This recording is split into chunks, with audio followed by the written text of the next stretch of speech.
বাংলাদেশের রাজনীতিতে তিনি একমাত্র ব্যক্তি যিনি একসঙ্গে একাধিক আসনে নির্বাচন করেছেন, কিন্তু কখনো হারেননি। যখন যেখানে দাঁড়িয়েছেন তুমুল জনপ্রিয়তায় ভর করে সেখান থেকে জয় নিয়ে ফিরেছেন।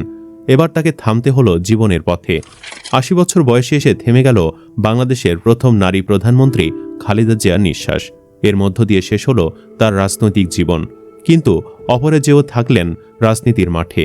তবে সবচেয়ে আফসোস এবং কষ্টের বিষয় হচ্ছে জীবনের সবচেয়ে গুরুত্বপূর্ণ সময়টাতে তাকে কারাগারে থাকতে হয়েছে।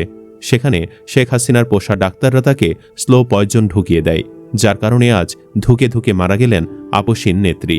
বেঁচে থাকতে তিনি হাসিনার ফাঁসির খবর দেখে গেছেন, কিন্তু মৃত্যুর আগে তিনি সাইকোপ্যাথ হাসিনার ফাঁসি দেখতে পেলেন না। মৃত্যুর আগে নিশ্চয়ই তিনি হাসিনার করুণ অবস্থা দেখতে চেয়েছিলেন। এই একটি ইচ্ছায় তিনি অপূরণ রেখে চলে গেলেন।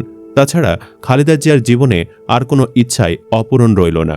রাজনীতিতে তার লক্ষ্য ছিল নারীর নেতৃত্বের পথ প্রশস্ত করা, গণতন্ত্র ও রাজনৈতিক অন্তর্ভুক্তি উন্নয়ন, ব্যক্তিগত ও রাজনৈতিক সংগ্রামে জয়লাভ, ভবিষ্যৎ প্রজন্মকে অনুপ্রাণিত করা। এর সব আশায় তিনি পূরণ করতে পেরেছেন। ১৯৮১ সালের মে মাসে রাষ্ট্রপতি ও বিএনপির প্রতিষ্ঠাতা জিয়াউর রহমানকে যখন শেষ করা হয়, তার আগে রাজনৈতিক অনুষ্ঠানে তার স্ত্রী খালেদা জিয়াকে তেমন একটা দেখা যেত না। প্রেসিডেন্ট জিয়ার মৃত্যুর পর দল টিকে রাখার প্রয়োজনে তৎকালীন বিএনপির জ্যেষ্ঠ কয়েকজন নেতার পরামর্শ ও অনুরোধে ১৯৮২ সালের জানুয়ারিতে রাজনীতিতে আসেন খালেদা জিয়া। ২ জানুয়ারি বিএনপির প্রাথমিক সদস্য হন তিনি। পরের বছর মার্চে Khaleda Zia senior vice chairman পদোন্নতি পান। ১৯৮৪ সালের আগস্টে চেয়ারপারসন নির্বাচিত হন খালেদা জিয়া। এরপর থেকে মৃত্যুর আগ পর্যন্ত তিনি বিএনপির চেয়ারপারসন পদে আসীন ছিলেন। বিএনপিতে যোগ দিয়েই খালেদা জিয়া গণতন্ত্র পুনরুদ্ধারের জন্য আন্দোলনের সূচনা করেন। এর মধ্যে এরশাদের স্বৈরশাসনের অবসান ঘটাতে ১৯৮৩ সালে গঠিত ৭ দলীয় জোট গঠনের স্থপতি ছিলেন তিনি। এরশাদ বিরোধী আন্দোলনে বেশ কয়েকবার গ্রেফতার হয়েছিলেন খালেদা জিয়া। তিনি ১৯৮৬ সালের কারচুপি নির্বাচনের বিরোধিতা করেন এবং নির্বাচনে অংশগ্রহণ থেকে বিরত থাকেন। এই সিদ্ধান্ত ছিল তার রাজনৈতিক জীবনের শুরুর দিকের বড় টার্নিং পয়েন্ট। এরশাদ বিরোধী আন্দোলনের ফোকাসটাই নিজের দিকে করে নিয়েছিলেন স্বৈরাচারের সাথে হাত না মিলিয়ে। তকমা পান আপসীন নেত্রীর।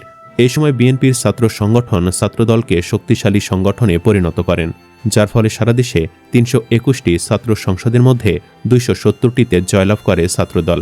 এই ছাত্ররা এরশাদের শাসনের পতনের আন্দোলনে গুরুত্বপূর্ণ ভূমিকা পালন করেছিল।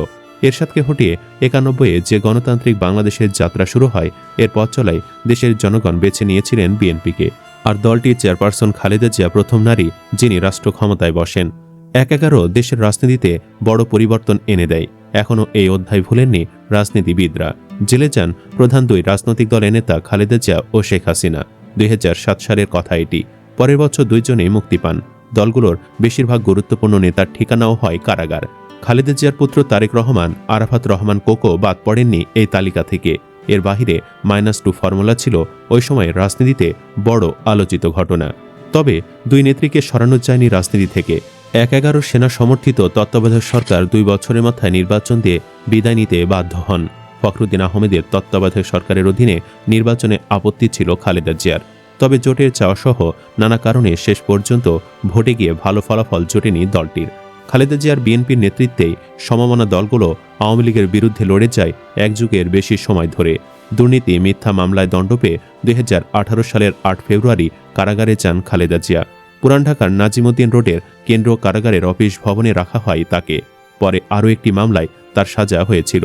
সরকারের নির্বাহী আদেশের দুর্নীতির 2টি মামলায় বিএনপি নেত্রীর সাজা 6 মাসের জন্য স্থগিত করে ২০২০ সালের ২৫ মার্চে তাকে মুক্তি দেওয়া হয়।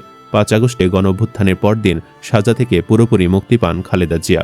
রাষ্ট্রপতি মোহাম্মদ শাহাবুদ্দিন সংবিধানের ৪৯ অনুচ্ছেদের ক্ষমতা বলে সাবেক প্রধানমন্ত্রীর দণ্ড মওকুফ করার কথা স্বরাষ্ট্র মন্ত্রণালয়ের সুরক্ষা সেবা বিভাগ এক প্রজ্ঞাপনে জানানো হয়। উন্নত চিকিৎসার জন্য ২৫-এর ৭ জানুয়ারি সন্ধ্যায় যুক্তরাজ্যের উদ্দেশ্যে ঢাকা ছেড়েছিলেন খালেদা জিয়া। সেখানে চিকিৎসা নিয়ে মে মাসের প্রথম সপ্তাহে দেশে ফিরেন। নভেম্বরের শেষের দিকে আবারও ঢাকার হাসপাতালে ভর্তি হন তিনি। এবার আর সুস্থ হয়ে ফিরলেন না ফিরোজায়, চলে গেলেন পরপারে। সুপ্রিয় দর্শক, আসুন আমরা আপসীন নেত্রীর জন্য দোয়া করি, আল্লাহ যেন তাকে জান্নাতুল ফেরদাউস দান করেন। আমিন। আপনিও কমেন্ট বক্সে আমিন লিখুন। ভিডিও ভালো লাগলে লাইক দিন এবং চ্যানেলটি সাবস্ক্রাইব করুন। ধন্যবাদ।